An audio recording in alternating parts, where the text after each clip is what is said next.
Começa agora um programa que traz tudo sobre o livro mais lido em todos os tempos. Apresentamos O Som do Livro.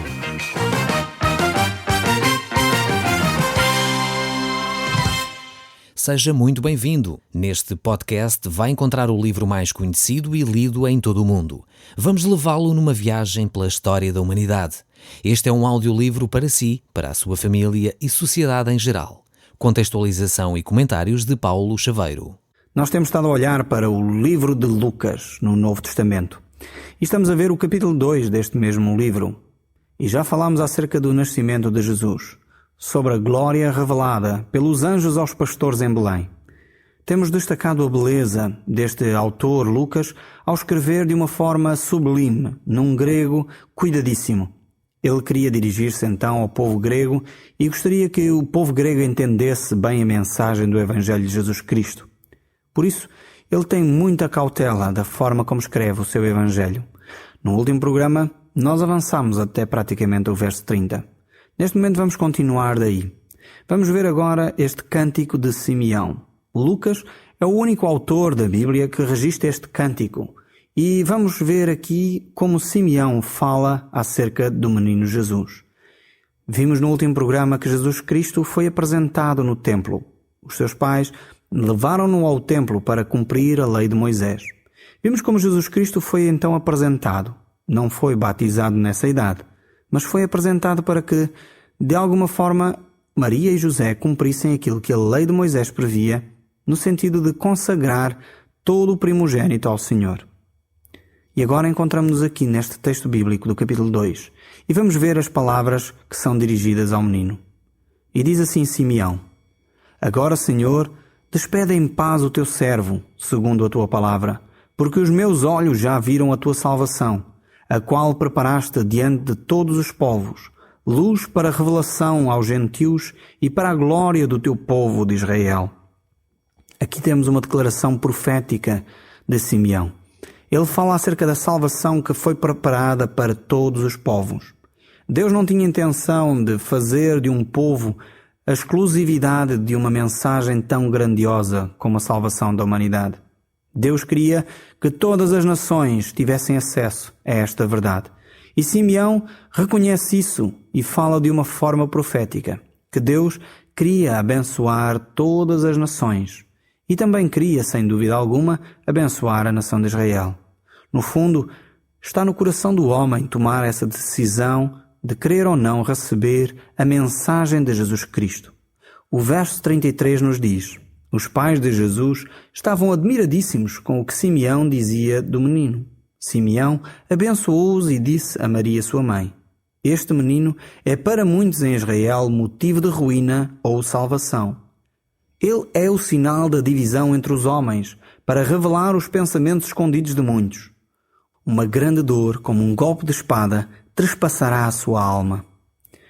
Maria certamente ficou perplexa diante desta declaração de Simeão. Ela tinha dado à luz o Salvador do mundo. Mas ela sabia também que haveria grande sofrimento nesse processo. O próprio Simeão estava a proferir exatamente isso. E certamente foi doloroso quando Maria teve de ver Jesus Cristo crucificado. Quando ela teve de ver o seu próprio filho injustamente condenado. Sabendo que ele era homem justo. Sabendo que ele era o próprio Filho de Deus. Sabendo Maria que ele era o Salvador do mundo. Certamente, como o coração de qualquer mãe, Maria terá sofrido grandemente por o facto de Jesus Cristo ter sido crucificado. No entanto, apesar disso, Maria não é equiparada a Jesus Cristo. O sofrimento que Maria teve ao ver Jesus Cristo crucificado não se pode equiparar de forma alguma ao sofrimento de Cristo pendurado na cruz.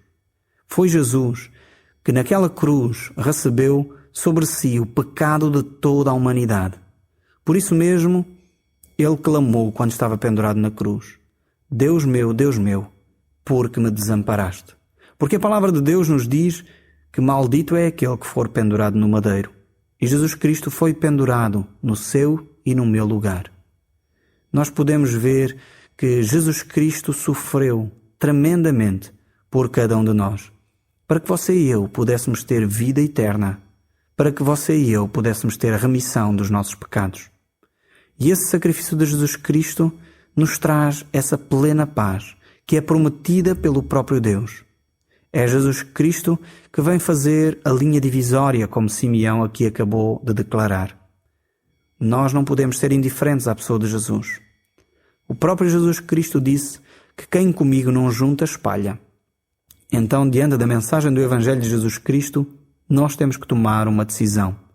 Não podemos continuar a dizer que somos cristãos nominais. Não podemos continuar a dizer que somos cristãos, mas não obedecemos a Cristo. O ser cristão implica uma obediência à pessoa de Jesus. É por isso que precisamos de tomar uma decisão e definir que caminho queremos tomar. Voltando aqui ao nosso texto, no verso 35, a palavra de Deus nos diz: também uma espada traspassará a sua própria alma, para que se manifestem os pensamentos secretos de muitos corações. Para que Jesus se tornasse o Salvador do mundo, era necessário que ele suportasse tudo isto. Mas não me entenda mal, o sofrimento dele não é para nós um fator de pena, mas deve provocar em nós, isso sim, arrependimento dos nossos pecados. O verso 36 continua a dizer: vivia também em Jerusalém uma profetisa chamada Ana, filha de Fanuel, da tribo de Asser. Já tinha 84 anos de idade e tinha-lhe morrido o marido ao fim de 7 anos de casada. Depois, continuou sempre viúva e não saiu do templo onde adorava a Deus de dia e de noite, com jejuns e orações. Ana apareceu naquele momento e começou também a louvar a Deus. E falava do menino e todos os que esperavam que Deus salvasse Jerusalém. Temos aqui esta profetisa Ana.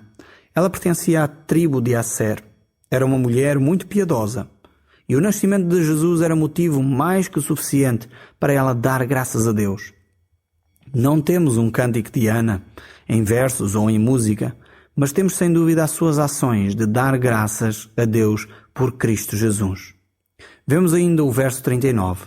Cumpridas todas as ordenanças segundo a lei do Senhor, voltaram para a Galileia, para a sua cidade de Nazaré. E crescia o menino e se fortalecia, enchendo-se de sabedoria, e a graça de Deus estava sobre ele. Aqui nós vemos que é omitido claramente o facto de eles terem ido para o Egito. Mas será que Jesus não foi para o Egito? Será que Jesus não saiu do país? O facto de Lucas não ter descrito aqui quererá dizer que Jesus não saiu? Não, é óbvio que não. Jesus certamente saiu para o Egito. Mas como nós sabemos, Lucas não vai tratar de tudo à exaustão. Não era a sua intenção retratar todos os pormenores até o mais ínfimo detalhe. Não era isso. Temos que estar lembrados que Lucas escreveu este seu livro para os gregos. Ele queria que os gregos entendessem quem era Jesus Cristo. Então, há certamente algumas coisas que Lucas não vai relatar. Assim como o próprio apóstolo João escreve no seu evangelho dizendo que nem todos os livros do mundo caberia aí relatar tudo aquilo que Cristo Jesus fez. Certamente, Lucas tinha essa percepção também, que não era possível colocar num só evangelho todos os detalhes da vida de Jesus. Jesus Cristo certamente tinha muitos ensinos para dar e era necessário selecionar alguns deles. Naturalmente, Lucas foi inspirado pelo Espírito Santo para colocar no seu evangelho aquilo que era fundamental para os gregos entenderem quem era Jesus Cristo. Ele então ia trazer aos gregos o conhecimento de Deus feito homem. Esse homem que era perfeito. Esse homem que os gregos procuravam exaustivamente. E era isso que Lucas queria retratar para o povo grego. No Evangelho de Lucas continua o texto bíblico a falar sobre a juventude de Jesus Cristo, sobre a sua infância. É um dos poucos autores de Novo que mostra algo acerca da infância de Jesus Cristo. E diz assim: ora, anualmente, iam os seus pais a Jerusalém para a festa da Páscoa. Quando ele tinha 12 anos, subiram segundo o costume da festa. É muito valioso este texto aqui, prezado amigo, porque não há outro registro acerca da vida de Jesus nesta idade. Depois do nascimento de Jesus, Deus ficou de novo em silêncio por algum tempo. E ele é quebrado aqui pelo texto de Lucas que apresenta Jesus Cristo com 12 anos de idade. Nestes versículos vemos como Lucas diz que seus pais iam a Jerusalém todos os anos. Mas desta vez, neste relato aqui, acontece algo diferente. Jesus fica em Jerusalém e seus pais começam a caminhada de regresso a casa. O que é que Jesus ficou a fazer? Jesus ficou a falar com os mestres e os doutores da lei. Vemos o verso 43 que diz: terminados os dias da festa, ao regressarem, permaneceu o menino Jesus em Jerusalém, sem que seus pais o soubessem. Como podemos notar aqui, os pais tratavam-no como um menino normal. De alguma forma, ele certamente iria caminhar com os outros amiguinhos da sua idade. Era normal isso acontecer. E os pais então começam a caminhar. Os pais de Jesus certamente estavam pensando que ele estaria a caminhar com algum familiar, estaria de regresso também com eles. Não denota alguma desleixo ou despreocupação acerca de Jesus. Era um procedimento, digamos assim, normal. Os pais estavam a proceder com Jesus Cristo como ele sendo uma criança que necessita de brincar, necessita de conviver com os meninos da sua idade. Só que Jesus tinha ficado em Jerusalém e os seus pais nem se aperceberam disso. Então eles caminharam pensando que ele estaria com algum familiar a caminho de um dia. E então começaram a procurá-lo diligentemente. E então voltaram a Jerusalém, pois não o encontraram no meio daqueles que seria habitual encontrá-lo. Quando chegaram a Jerusalém, viram Jesus sentado no meio dos mestres da lei, e ouvindo-os e interrogando-os. E vemos isso no verso 47. E a todos os que o ouviram, muitos se admiravam da sua inteligência e das suas respostas. Jesus respondia com inteligência e com sabedoria às perguntas que aqueles mestres, aqueles homens que tinham conhecimento da palavra, lhe faziam. O verso 48 diz: quando os pais o viram, ficaram muito impressionados e a mãe lhe disse: filho, por que nos fazes isto? O teu pai e eu temos andado aflitos à tua procura. Os pais estavam naturalmente preocupados, como qualquer pai normal. Certamente ficaríamos preocupados se perdêssemos os nossos filhos por um dia ou dois. Mas é interessante olhar mesmo assim para a resposta que Jesus dá à sua mãe. E respondeu Jesus: por que é que me procuravam? Não sabiam que eu tinha de estar na casa do meu pai? Mas eles não compreenderam o que lhes disse. É muito curioso ver as afirmações de Jesus Cristo e denota que de facto Jesus não era só Deus quando chegou à fase de 30 anos de idade. Jesus era Deus mesmo do nascimento.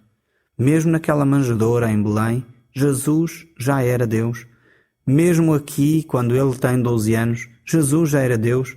Por isso ele está na casa de seu pai, a tratar dos negócios de seu pai, e os seus pais terrenos, aqueles que cuidavam de Jesus Cristo, não estavam a entender aquilo que Jesus estava a dizer.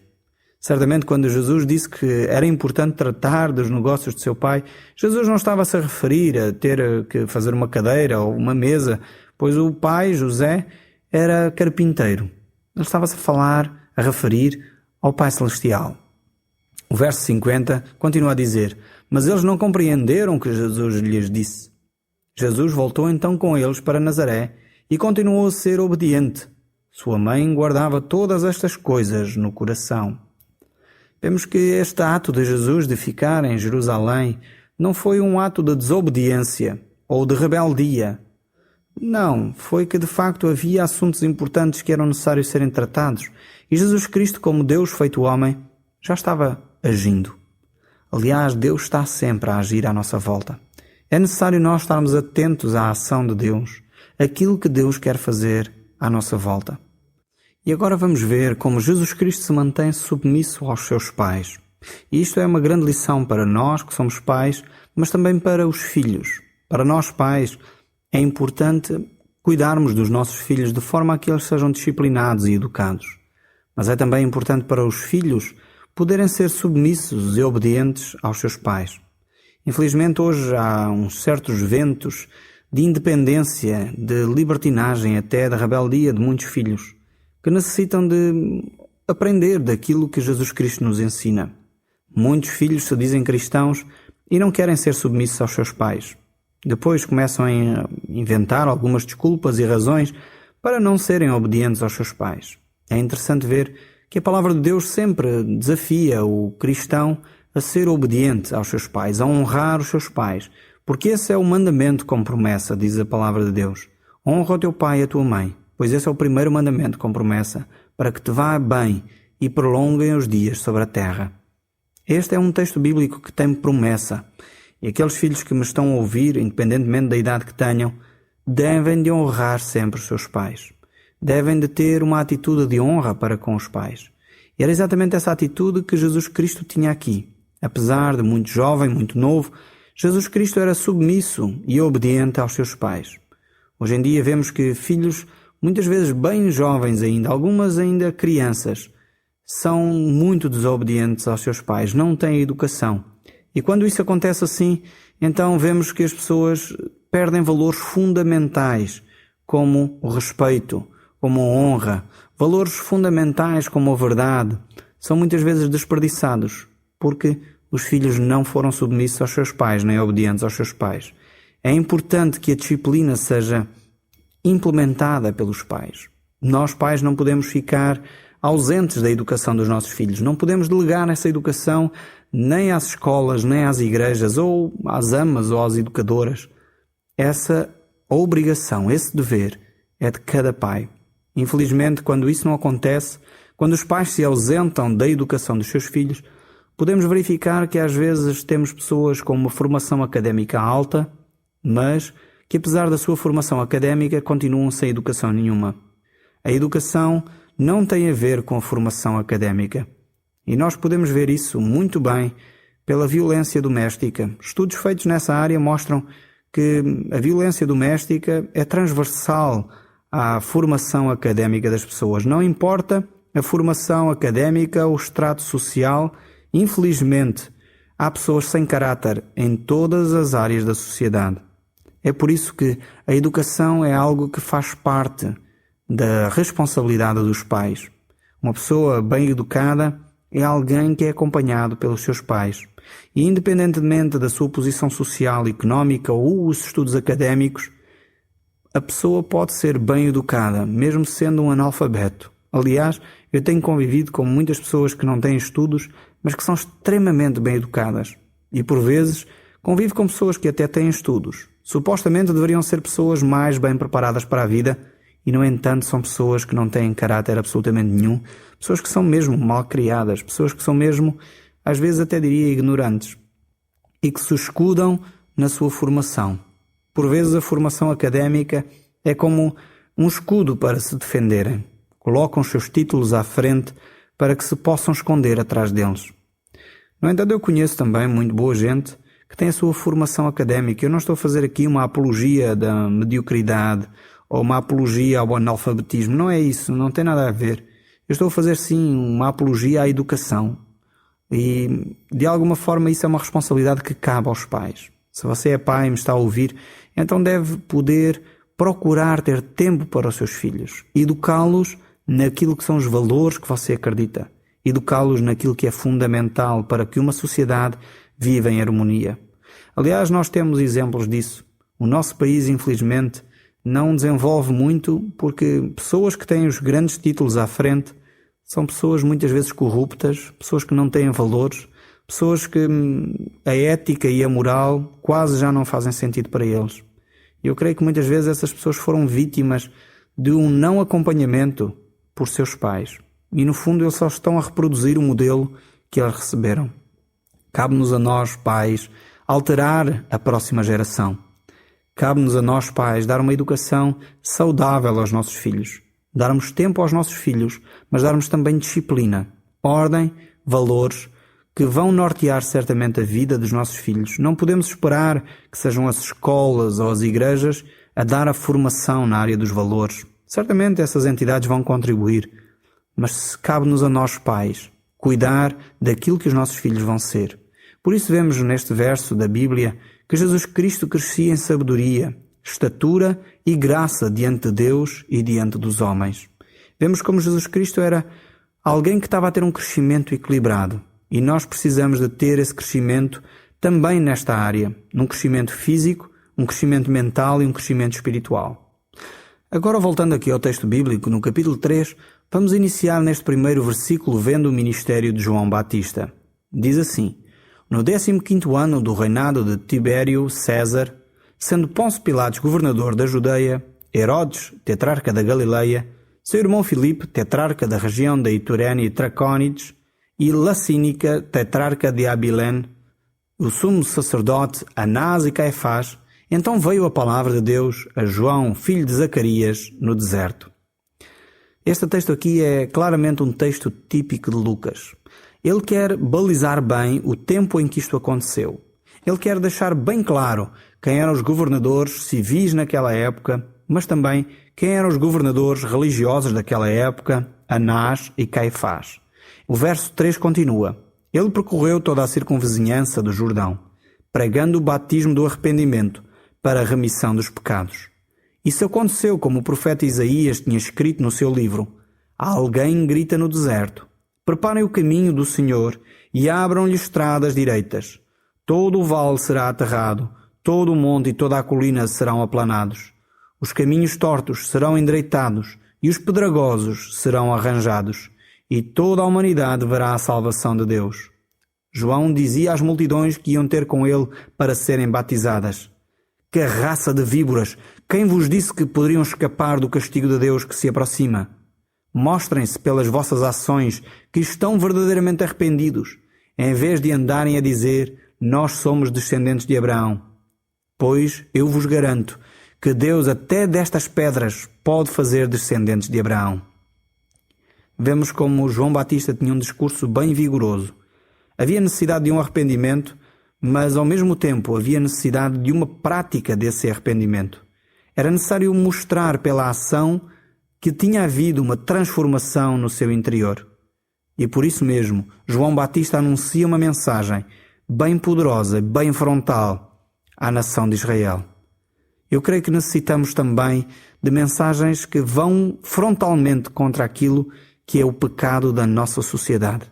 Necessitamos de corrigir rapidamente erros fundamentais do nosso povo. No próximo programa nós continuaremos a olhar para o livro de Lucas, pois ele tem ensinamentos profundos para cada um de nós. O Som do Livro, uma produção da Rádio Transmundial de Portugal.